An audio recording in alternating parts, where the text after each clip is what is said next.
সারাদিন ধরে লক্ষ্মী পুজোর খাটনি খেটে পুজো অর্চনা করে সুস্মিতা এখন চলে এসছে আমাদের পরিষেবা দিতে। হ্যাঁ, ছেলের মনটা দেখছি খুব খারাপ। আসলে বললাম না, আমি প্রত্যেকবার পোলাও করি, আলুর দম করি, এবার কিছু করিনি বলে চুপচাপ বসে আছে।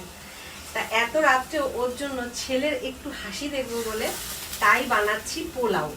কারণ দেখো, মা হয়ে আজকে পুজো ঘন্টার দিনে ছেলেটা মুখ কালো করে থাকবে, ভালো লাগে বলো?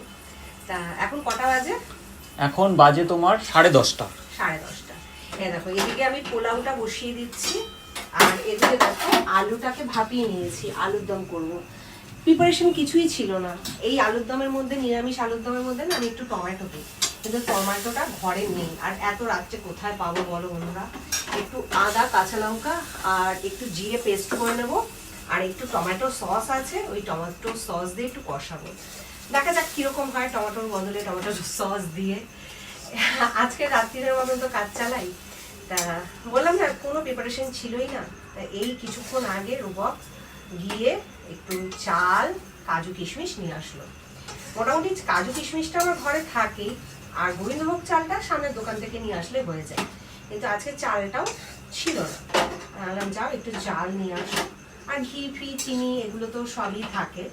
তা বললাম না, ওই ছেলের মুখে একটু হাসি দেখবো বলে। তা মা হয়ে যতই কষ্ট হোক, ছেলের মুখে হাসি দেখার জন্য এই কষ্ট হাসি মুখে মেনে নেবো।